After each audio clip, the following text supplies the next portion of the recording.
ഒരർത്ഥത്തിൽ ഇന്ത്യയെ അറിയുന്നത് നിങ്ങളിലൂടെ.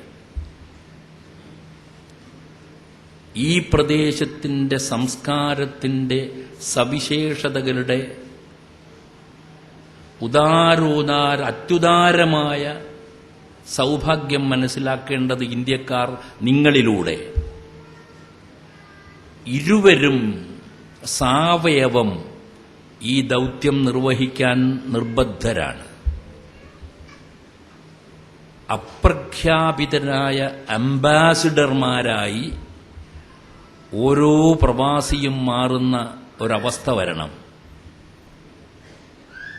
ദുരിതങ്ങൾ എത്ര പേറേണ്ടി വന്നാലും സഹിക്കേണ്ടി വന്നാലും പ്രവാസി തങ്ങളേത് കരിമണ്ണിൽ നിന്ന് ശക്തിസിദ്ധികൾ സമാഹരിച്ച് വളർന്നു വരുന്നുവോ ആ മണ്ണിന്റെ സാംസ്കാരിക പൈതൃകത്തെ ഇവിടത്തെ സമൂഹത്തിന്റെ മുന്നിൽ സമർപ്പിക്കുവാൻ ബാധ്യസ്ഥരാണ് എന്നുകൂടി അറിയിക്കാൻ ഞാൻ ഈ വേള പ്രയോജനപ്പെടുത്തുന്നു. അപ്രഖ്യാപിതരായ അംബാസഡർമാരുടെ ദൗത്യം പ്രവാസികൾ നിർവഹിക്കുന്ന ഒരവസ്ഥ വരണം. ദീർഘമായി വാചാലമായി സംസാരിക്കാനുള്ള ധൈര്യമെനിക്കിന്നില്ല. പ്രത്യേകിച്ചും ഇതൊരു പൊതുയോഗത്തിന്റെ പരിവേഷമണിഞ്ഞു നിൽക്കുന്ന ഒരു സദസ്സാണെന്ന് തോന്നുന്നുമില്ല. ഒരു വിപുലമായ കുടുംബ സംഗമത്തിന്റെ ചാരുതയാണ് എനിക്കിവിടെ അനുഭവപ്പെടുന്നത്. എന്റെ സഹോദരി ഇവിടെ സംസാരിച്ചത് വേദഗ്രന്ഥത്തിന്റെ സർവാതിശായിതയോലുന്ന മറ്റ് തലങ്ങളെക്കുറിച്ചൊന്നുമല്ല. മുഖ്യമായി പറഞ്ഞത് കുടുംബതലത്തെക്കുറിച്ചാണ്. ഞാൻ ഈ യോഗത്തെ വിശേഷിപ്പിക്കുന്നത് ഒരു കുടുംബസംഗമം എന്നാണ്. നിങ്ങൾ അറിയുമോ അഥവാ അങ്ങ് ചിന്തിച്ചോ എന്നെനിക്കറിയില്ല. ഒന്നിച്ചിരിക്കുമ്പോൾ കൂടിച്ചേരുമ്പോൾ ഇമ്പം തോന്നിക്കുന്നതെന്തോ അതാണ് കുടുംബം എങ്കിൽ കുടുംബത്തിന് വിയോജിപ്പില്ലാതെ സ്വീകരിക്കാൻ പറ്റിയ ഒരു നിർവചനം അതാണെന്ന് എനിക്ക് തോന്നുന്നു. കൂടുമ്പോൾ ഇമ്പം തോന്നിക്കുന്ന ഒന്നാണ് കുടുംബമെങ്കിൽ നിങ്ങൾ ഇവിടെ നിന്ന് സാക്ഷാത്കരിക്കുന്നത് ഇമ്പമാണെങ്കിൽ സ്വാസ്ഥ്യവും സുഖവും സന്തോഷവുമാണെങ്കിൽ അതാണ് ഇമ്പത്തിന്റെ അർത്ഥതലം.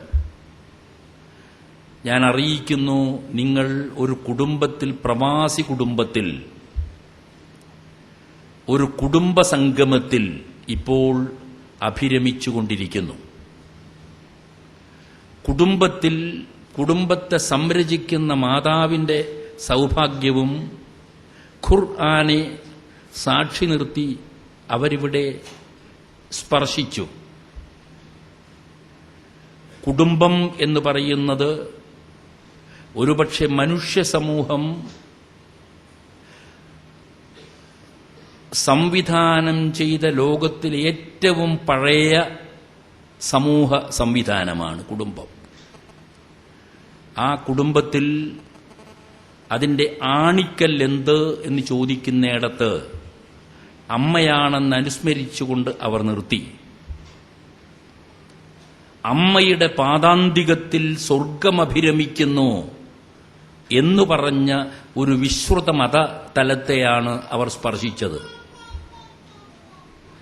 മാതാവിന്റെ പാദാന്തികത്തിലാണ് സ്വർഗമഭിരമിക്കുന്നത് എന്ന് ഇസ്ലാമിക സംസ്കൃതി പ്രബോധിപ്പിച്ചിട്ടുണ്ട്. അതവർ മനസ്സിലാക്കുകയും അനുസ്മരിക്കുകയും ചെയ്തിരിക്കുന്നു. ഞാനതിന്റെ പിറകിൽ ദീർഘദണ്ഡം പ്രണമിക്കുന്നു. ഒരു കുടുംബ സംസ്കൃതിയാണ് നമ്മൾ വളർത്തിയെടുക്കേണ്ടത്.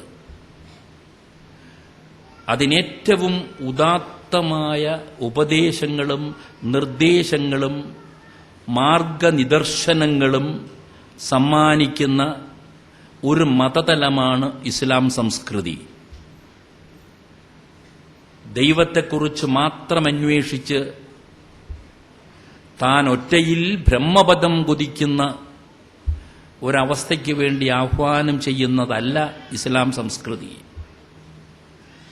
അതൊരു ഭൗതിക മതമാണ് വേണമെങ്കിൽ പറയാൻ പാടുണ്ടെങ്കിൽ.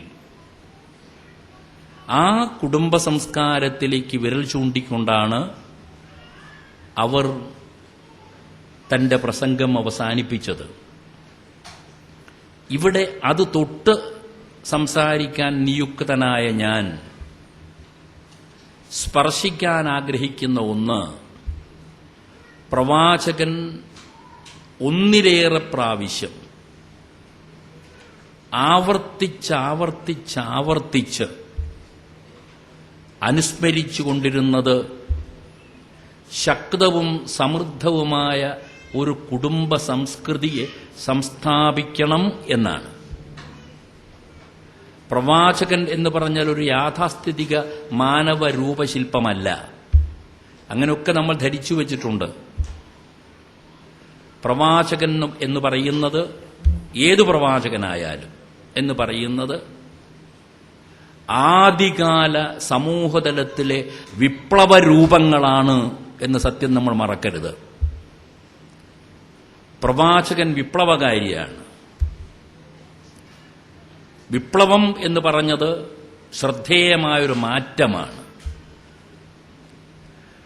നിലവിലിരിക്കുന്ന മലിനമയമായ യാഥാസ്ഥിതികമായ അശാസ്ത്രീയമായ ധർമ്മേതരമായ നീതിരഹിതമായ സമൂഹതലത്തെ എടുത്തുലച്ച് ആശസ്യമായ മറ്റൊരു സമൂഹ തലത്തെ സംവിധാനം ചെയ്യാൻ ശ്രമിക്കുന്ന ഒരു വലിയ പൗരുഷമിയെന്ന ശക്തിവിശേഷമാണ് പ്രവാചകൻ എന്ന് നിങ്ങൾ ഓർമ്മിക്കണം. പ്രവാചകൻ ഒരു യാഥാസ്ഥിതികനല്ല, ഒരു പഴഞ്ചനല്ല. നിലവിലിരിക്കുന്ന നീതിരഹിതമായ ധർമ്മച്യുതിയണ്ട സമൂഹതലത്തെ ഉച്ചലിപ്പിച്ച് പുത്തൻ വ്യവസ്ഥിതിക്ക് വേണ്ടി അടിപ്പടവൊരുക്കുന്ന ആദർശശാലിതയുടെ ആൾരൂപമാണ് പ്രവാചകനെങ്കിൽ, പ്രവാചകൻ പഴയ കാലത്തെ വിപ്ലവത്തിന്റെ പ്രതീകമാണ്. ആ വിപ്ലവത്തിന്റെ ആത്യന്തിക ലക്ഷ്യം സമൂഹത്തിന്റെ സമഗ്രമായ പരിവർത്തനമാണ്. ഏതെങ്കിലും ഒരു ജനവിഭാഗത്തെ മാറ്റിയെടുക്കുന്നതിൽ അവസാനിക്കുന്നില്ല അത്. ഏതെങ്കിലും ഒരു ഇടുങ്ങിയ താൽപര്യത്തിന്റെ നിർവഹണത്തിന് വേണ്ടി എന്നും വിശേഷിപ്പിച്ചുകൂടാ.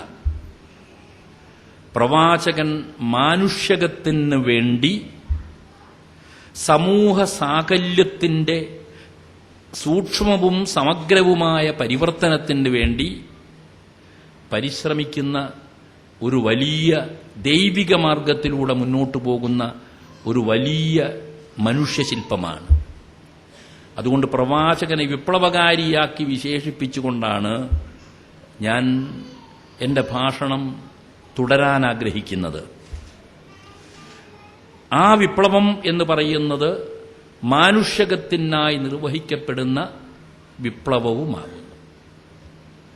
ഏതെങ്കിലും ഒരു പ്രത്യേക ജനപദത്തിന് വേണ്ടിയല്ല, പ്രത്യേക കാലതലത്തിന് വേണ്ടിയല്ല, പ്രത്യേക പ്രദേശവിഭാഗത്തിന് വേണ്ടിയല്ല, ഇടുങ്ങിയതും സങ്കുചിതവുമായ താൽപര്യത്തിന്റെ പരിരക്ഷണത്തിനും വേണ്ടിയല്ല, അപൂർണതകളൂലുന്ന മനുഷ്യ സാമാന്യത്തിന്റെ കർമ്മപഥത്തിന്റെ വക്താവായുമല്ല, ദൈവത്തിന്റെ തിരുവചനങ്ങളുടെ പ്രചാരകനായി പ്രസാരകനായി കൂടിയാണ് പ്രവാചകൻ പ്രവർത്തിച്ചു പോരുന്നത്.